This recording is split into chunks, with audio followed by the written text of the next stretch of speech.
Hello and welcome back to another update where I cover the latest developments throughout the front line in the Russo-Ukrainian war. It is your host Weeb Union, and in this one there are numerous advances across the front line in the Donetsk region, where the Russians have managed to advance in the southwestern parts into the Zaporizhia and Dnipropetrovsk regions, as well as in the southern flank of Pokrovsk. The Russians also managed to advance in the direction of Kostiantynivka from the southeastern and southern flanks near Toretsk. There are also some clarifications on the Russian foothold within Kostiantynivka. The Russians also managed to advance the western bank of the Sherebets river line. The Ukrainians in turn managed to recapture some positions in the southwestern outskirts of the Donetsk region. Starting out with the spillover onto the different regions, the Russians have managed to advance northwest of Temerivka, gaining full control of the town and reaching the outskirts of Obratne from the northern flank.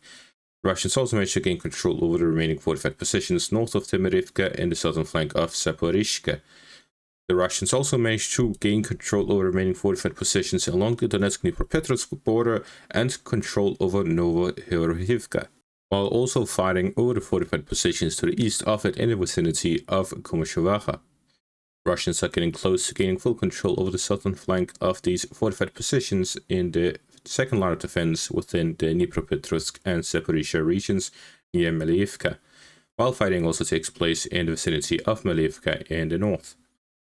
The Russian capture of the remaining parts of Temerivka is a counter-push against the Ukrainian counterattack following the initial capture of both Temerivka and Obratne. Gain control of these fortified positions to the north that overlooks the settlements secures the positions of the Russians within Temerivka. If they're able to then gain control over Obratne, they'll be able to flank the fortified positions of the Ukrainians in the first line of defense further south.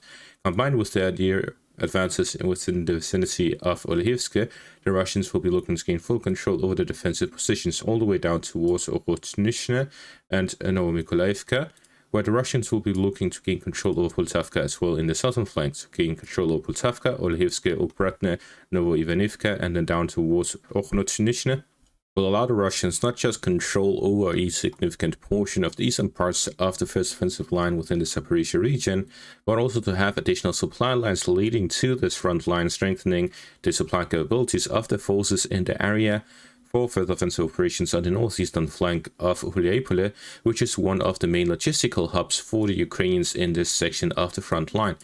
The Russians have a difficulty supplying their forces in any other parts of this front line other than directly in the direction of Tokmak and Orikhiv, where there are several highways and railway connections to logistical hubs within the vicinity. The area here in the northeastern parts of the Zaporizhia region is very poorly supplied. There are no highways, there's just a few paved roads that allow the Russians to supply their forces. However, they do not allow the Russians to supply a significant force that can launch a larger scale operation. Therefore, the Russian objective here is to gain control over the defensive line on the northeastern flank of Huliaipole, to then push into Huliaipole itself, gain control over logistical hub that significantly strengthens the ability of the Russians to launch offensive operations in this section of the front line along the main highways. The Russians gaining control over Huliaipole would completely switch the power balance from completely in favor of the Ukrainians to more balanced approach, where the Ukrainians still have the advantage due to the defensive lines further northwest of Huliaipole along the main highway.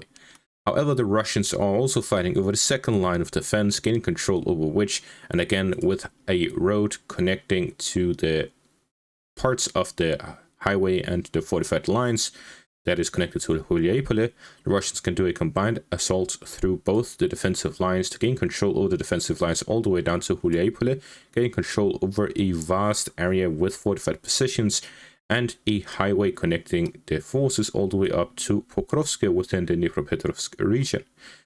The Russians would then at that point be able to gain control over several logistical hubs and bypass the fortified positions by attacking them through the flank.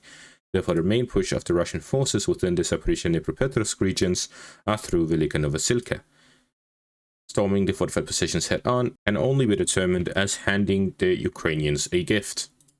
In the southwestern outskirts of the Donetsk region, the Ukrainians launched a counterattack, reaching Tolstoy and raising the flag within the town, claiming they have control over the majority of it.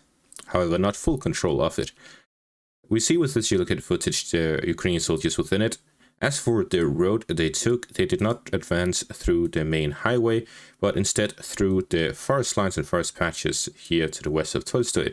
They do not have control over Zeleny High yet, they have not claimed such control yet, which shows that the Ukrainians managed to infiltrate the rear of the Russian forces, and this is a very difficult position for the Russians, because with the river line, the Mokrieli river line to the east of Tolstoy, the Ukrainians regaining full control over the town will allow them to cut off the supply lines for the Russian forces operating within Zeleny, Novhadsk, and Roshkivsk, operationally encircling the Russian forces with the Mokrieli river line up to their backs. Therefore, if the Ukrainians will be able to secure Tolstoy, the Russians will be in a very difficult position here in the southwestern outskirts of the Toretsk region, where they can lose control over Zeleny, Novhadsk, Roshkivsk, Tolstoy, and be pushed back towards Pidubne, where they could also lose control over some of the fortified positions to the northwest. The Ukrainian forces counterattacking within this area are from the forces that were rotated to the Pokrovsk section of the front line to conduct counterattacks following the Russian breakthrough. To the southwest of Pokrovsk, the Ukrainians also counterattacked in the direction of Novomykolaivka, regaining control over some positions in the northeastern parts of the town through the Solona River, advancing from the fortified positions, the outclass fortifications, northwest of Novosadhivka, where they've been attempting to regain control of Novosadhivka for some months now. However, they've been unable to expand their bridgehead from this initial foothold. Now they are attempting to redirect their forces towards Novomykolaivka and attempt to counterattack in that direction. In the direction of Pokrovsk, the Russians made a small advance within the town of Chernishine, here in the south of Novopavlivka, where they're advancing along the main railways. The Russians are looking to regain control over the fortified positions south of the Shakhtarsk district and continue offensive operations towards the fortified areas. In the northern flank of Pokrovsk, there are no developments over the past 24 hours. There was some geolocated footage of the Russians within Petrivka. However, it's not clear whether this is new footage or old footage from the initial push. The footage coming out shows that there was really a Russian presence both within Rushke, Vesele, Solechi, Kuldyasi, and Petrivka, which shows the Russians were really present in all of these areas. The Ukrainians claim that they regained control over Solechi, Kuldyasi, and Vesele. However, there's only been footage of Ukrainian soldiers within Vesele. However, I estimate that the Ukrainians do have control over these positions, as the Russians really never had any strong positions. And the footage doesn't really show Russian soldiers in these areas, just the bombings of a few buildings, claiming the Russians were inside of them. So it is very confusing in this section of the front line. What we do see is that the Russians are present within Krycherev Yar, gaining control over the town, some of the fortified positions in the vicinity, and are developing offensive operations towards Volodymyrivka, Shakhove, Sofivka, and Toretsk on the eastern flank. In the direction of Toretsk, the Russians managed to gain full control over Shcherbenivka as they continued offensive operations in the northern direction to gain control over the industrial area northwest of Toretsk, as well as closing the pocket here in the south of the reservoir to push through Katerinivka, Klebenbik, and the fortified positions along the dam here in the eastern parts of the reservoir. Gain full control over the southern bank will allow them to concentrate their forces in the direction of Leshivka, Ivanopilya, and up towards Koshchentinivka.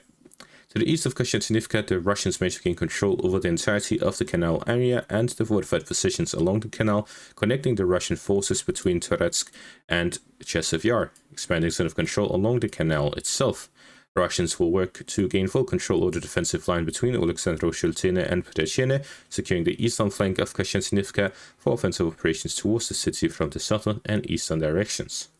As for the northeastern direction, it was previously reported that the Russians had gained full control over the fortified positions and a foothold within the eastern parts of the city. However, there has been some confusion with regards to the reports. According to the Russian source that initially reported this, the Russians managed to gain control over the fortified positions and a foothold within the city. Then it was also expanded to the northern parts. However, it was then explained that the source reporting this information wrote it purely in text and did not draw a map. Therefore, it was his own estimate based on the wording. However, it was then clarified that the Russians were pushing through the northern flank and did not have control over the fortified positions in the southeast, and that the foothold they have gained is not determined yet. It is unclear exactly whether they'll be able to hold on to this foothold or not. They don't have a significant presence within the area, and they have not consolidated their positions within the Dacha area and Forest Patch area or the highway positions, leaving it in a gray zone. The Russian offensive operations within the vicinity of Kościanivka has significantly sped up over the past 2 weeks, as the Russians are strengthening the offensive operations in other sectors of the front line, following the relocation of Ukrainian forces from the eastern section of the front line down to Pokrovsk for their counterattack operations and the defense of Pokrovsk. The Russians are doubling down on offensive operations within the Pokrovsk vicinity, but they are also strengthening the offensive operations within Kościanivka, the Siversk and Liman directions, as well as the Kupiansk direction. As for the Liman direction, the Russians managed to advance in the northern flank, gaining control over the fortified positions here to the southwest of Koledyasy, leaving just one final fortified position and the Ukrainian foothold within Koledyasy remaining under Ukrainian control, which will then open the road for the Russian forces to advance in the direction of Zarishny to the southeast and towards Stavki in the southwest. And that is going to be all for this update. Thank you for watching. Make sure to leave a like, subscribe, check out my Patreon and YouTube membership for additional content. Thank you for watching and have a great day.